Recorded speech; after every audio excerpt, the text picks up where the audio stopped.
On a cold autumn night in a quiet town, something unsettling began to unfold. The story comes from an elderly woman named Margaret, who had lived in the same house for over 50 years. The house, a quaint two-story Victorian, had always felt like home, but in recent months, Margaret had begun to feel an uneasy presence lurking in the shadows.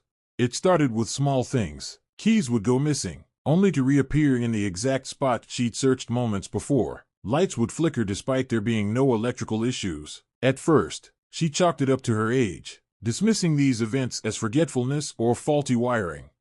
But then the sounds began. Late at night, as she lay in bed, she would hear faint footsteps in the hallway outside her room. The creaking of the old wooden floorboards echoed through the silence. She lived alone, so the idea that someone, or something, was walking outside her door sent chills down her spine.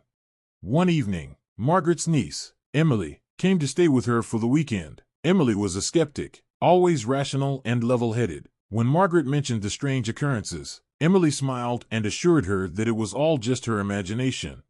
That night, however, Emily's skepticism would be shaken to its core.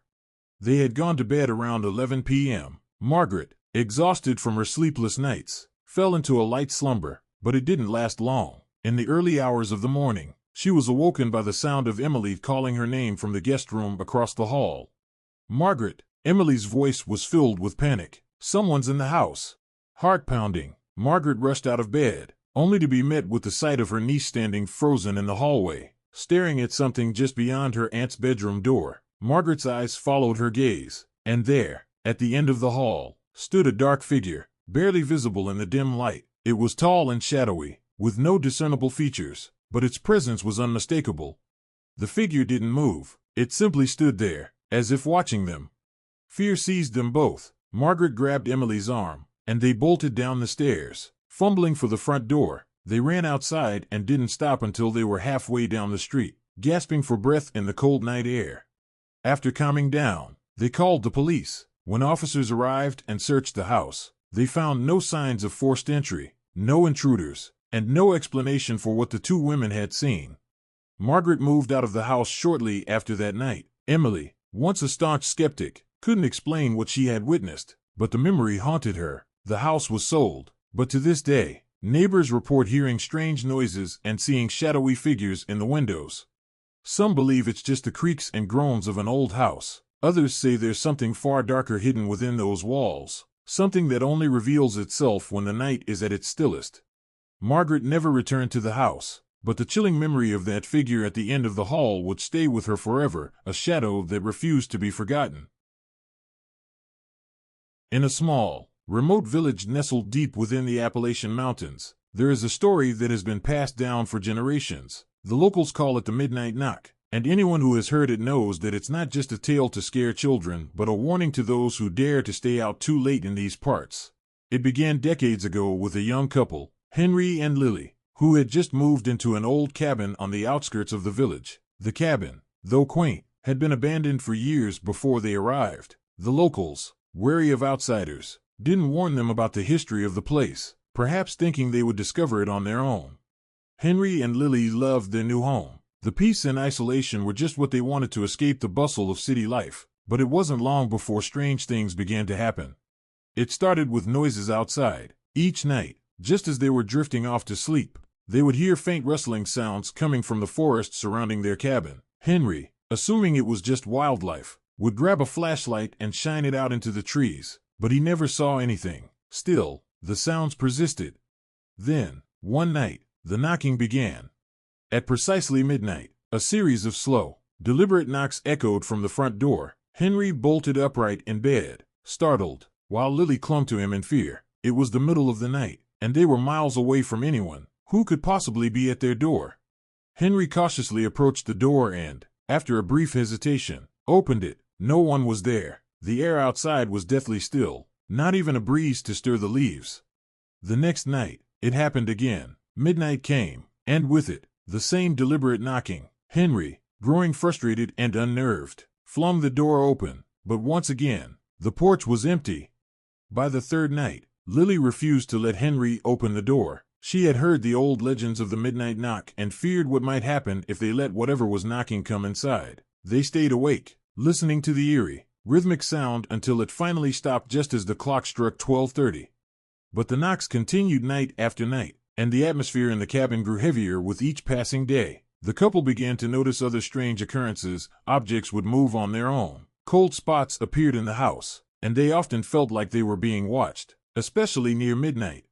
Desperate for answers, they sought out one of the village elders, a woman named Agnes who had lived in the area her entire life. When they told her what had been happening, her face grew pale. "You've angered it," she whispered. "The spirit that knocks. It was once a man who lived in that cabin long before you. He died under mysterious circumstances, alone and waiting for help that never came. Now, his restless soul knocks at the door of anyone who dares live there. He's waiting for someone to let him in, to finally end his torment. But once you let him in, there's no getting rid of him." Horrified, Henry and Lily asked what they could do to stop the knocking. Agnes shook her head. "Leave the cabin. It's the only way."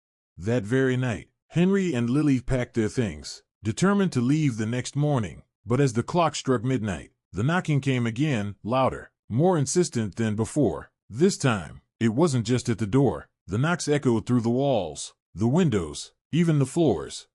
Terrified, they huddled together in the center of the room, refusing to answer. The knocking grew louder and faster, as if something was trying to break through the very walls of the house. Then, just as suddenly as it had begun, it stopped. The silence was deafening. They didn't wait until morning. They fled the cabin that night and never returned. To this day, the midnight knock is said to plague anyone who dares to stay in that cabin. Some say it's just a ghost story to keep people away from the isolated place. But others, those who have experienced it firsthand, will tell you it's real. And if you ever find yourself near that cabin, alone in the woods as midnight approaches, you might just hear it, a slow, deliberate knock at the door. But whatever you do, don't open it. In the heart of rural Maine lies a stretch of dense forest known to the locals as the Whispering Woods. For generations, the people in the nearby town have avoided going too deep into the forest, especially after dark. Stories of strange happenings and eerie voices that seem to come from the trees themselves have kept most people at bay, but curiosity has always gotten the better of a few. One such person was a young man named Alex. He had grown up hearing the tales about the Whispering Woods from his grandfather, who would often tell stories around the campfire about the voices that called out to travelers, leading them deeper into the forest, never to be seen again. Alex, however, was a skeptic, always chalking it up to old folk tales meant to scare children. One summer evening, Alex decided to settle the matter for himself. He had spent the day hiking near the edge of the woods, and, as dusk fell, he found himself standing at the entrance to the forest. The air was cooler here, the trees taller and denser, casting long shadows over the path. He had his flashlight and plenty of provisions. He would venture in, stay for a couple of hours, and prove to everyone that the stories were just that, stories. As he walked deeper into the forest, the sounds of the town and the surrounding wildlife began to fade, replaced by an unsettling quiet. The deeper he went, the more oppressive the silence became. The trees seemed to close in around him, their thick branches blotting out the moonlight. About an hour in, Alex noticed something odd. It was faint at first, almost like a whisper carried on the wind. He stopped and strained his ears to listen. The sound was coming from deeper within the woods, soft, indistinct murmurs, like a group of people talking just out of earshot. He shook his head, trying to convince himself it was the wind moving through the leaves. But as he pressed on, the whispers grew louder, more distinct. The voices seemed to be calling his name, though they were still too soft to fully understand. Alex. He stopped in his tracks. That was clear. He had heard his name. A chill ran down his spine. He turned in a circle, flashing his light into the surrounding trees, but there was no one there. The voices seemed to be all around him, echoing through the forest, and then they began to grow louder. "Alex, come." The voices were urgent now, pulling him deeper into the woods. Against his better judgment, Alex followed them, his heart pounding in his chest. The deeper he went, the louder the whispers became, until they weren't whispers at all but urgent, desperate cries. "Alex, help, help us." The voices were pleading with him now. They sounded human, but there was something off about them, something that made Alex's skin crawl. He broke into a run, crashing through the underbrush, trying to find the source of the voices. He didn't know how long he had been running when he stumbled upon a small clearing. In the center stood an old, weathered stone well. It looked ancient, as if it had been there for centuries. forgotten by time. The voices were louder now, coming from the well itself. Alex. He approached it slowly, his flashlight flickering as if the batteries were dying. He peered over the edge, but the well was too dark to see the bottom. The air around him grew cold, and the voices became frantic, their calls echoing from the depths below. "Help us, Alex! We're trapped! We need you!" His instincts screamed at him to leave, but something was drawing him closer, pulling him toward the well. As he leaned in, the ground beneath him seemed to shift, and before he could react, he was falling. The world went black. When Alex woke, he was lying at the bottom of the well, his body aching from the fall. His flashlight was broken, but in the dim light that filtered down from above, he could see something carved into the stone walls of the well. Names, hundreds of names, scratched into the stone by desperate hands. And then he heard them. The voices were no longer whispers but screams, surrounding him, echoing off the walls of the well. He scrambled to his feet, trying to climb out, but the walls were slick, offering no handholds. "Alex!" The voices were louder now, deafening. He could feel something cold wrapping around his ankles, pulling him down. "Join us!" he screamed, clawing at the walls, but there was no escape. The last thing he heard before the darkness closed in around him was the sound of his own name, whispered by countless voices. Weeks later, search parties were sent out to look for Alex. They found his backpack near the entrance of the Whispering Woods, but of him, there was no sign. The locals shook their heads and muttered that the forest had claimed another victim, just as it had for generations. To this day, if you stand at the edge of the Whispering Woods at dusk, some say you can still hear the whispers of those who were lost, their voices carried on the wind, forever calling out for help. But once you enter the Whispering Woods, you might never come back. In a quiet suburban neighborhood, there was a house that everyone whispered about but no one dared to approach. It wasn't abandoned, nor did it have a dark history of murders or hauntings. It was just strange, and at the heart of the mystery was its only inhabitant, a man who never seemed to leave, never spoke to anyone, and always sat in the same chair by the window, staring out at the street. His name was Mr. Cooper. Mr. Cooper had lived in the house for as long as anyone could remember. He was an older man, frail and hunched over, with thinning gray hair and deep lines etched into his face. People rarely saw him leave the house, and when they did, it was only to collect his mail or briefly stand on his porch before retreating inside. But what made Mr. Cooper truly unsettling was his habit of watching. Every night, like clockwork, he would sit in the same chair by the front window, his silhouette framed by the dim glow of a single lamp. And he would watch. The neighbors would catch glimpses of him as they went about their lives, always in the same position, always staring out with unblinking eyes. Some claimed he never moved, even late into the night. His house lights would flicker off eventually, but no one ever saw him get up. It was as if he simply sat there, motionless, for hours on end.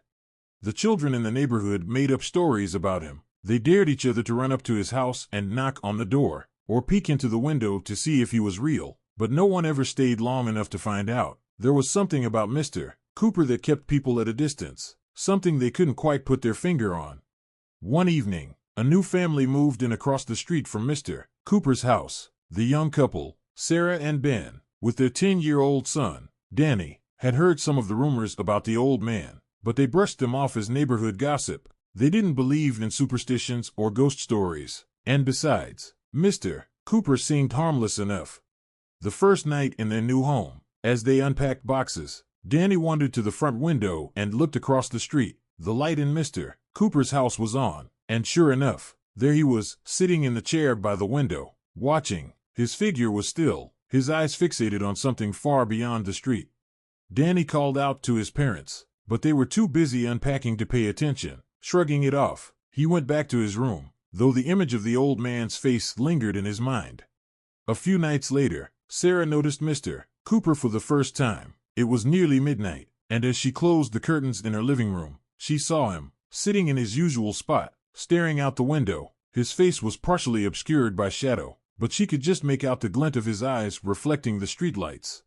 She mentioned it to Ben, who laughed it off. "He's probably just lonely," he said. "Maybe we should go say hello one day." But Sarah felt uneasy. There was something about the way Mr. Cooper watched, something unsettling that she couldn't shake. She told herself it was nothing, just an old man passing the time. Then, one night, something strange happened. It was around 2 a.m., and Danny had woken up to use the bathroom. On his way back to his room, he glanced out the window, and there, across the street, was Mr. Cooper standing in his front yard. Danny froze. He had never seen the old man leave his house, let alone stand outside in the middle of the night. Mr. Cooper was facing their house, his eyes locked directly on Danny's window. His mouth moved, as though he were whispering something, but Danny couldn't hear him through the glass. Suddenly, Mr. Cooper raised a hand and pointed straight at him. Terrified, Danny ducked down and ran to his parents' room, shaking them awake. He told them what he had seen, but when they looked out the window, Mr. Cooper was gone, the front yard empty and the lights in his house off. Over the next few nights, Danny became obsessed with watching Mr. Cooper. Every night, he would peek through the blinds, waiting to see if the old man would appear again, and each night, Mr. Cooper would be in his chair, staring out the window. But then, just before dawn, Danny would catch a glimpse of movement, a shadowy figure slipping through the trees or standing at the edge of the yard. One night, Danny woke to the sound of tapping on his window. His heart pounded as he slowly pulled back the curtain. There, just outside, was Mr. Cooper, standing on the lawn again, closer this time, his face illuminated by the streetlights. His eyes were wide, unblinking, and his lips were moving rapidly as if he were chanting something. Without thinking, Danny screamed. His parents rushed into his room, but by the time they looked outside, Mr. Cooper had vanished. The next morning, Sarah and Ben decided to confront the old man. They crossed the street and knocked on his door, but there was no answer. After several minutes of knocking, they tried the door, which creaked open. Inside, the house was dark and cold. Dust coated every surface, and a faint, musty smell filled the air. They called out for Mr. Cooper, but the house was silent. They made their way to the living room, where the old chair sat by the window, empty. Then they found him. Mr. Cooper's body was lying in the bedroom, cold and stiff. The coroner later determined he had been dead for weeks, long before Sarah and Ben had ever moved in.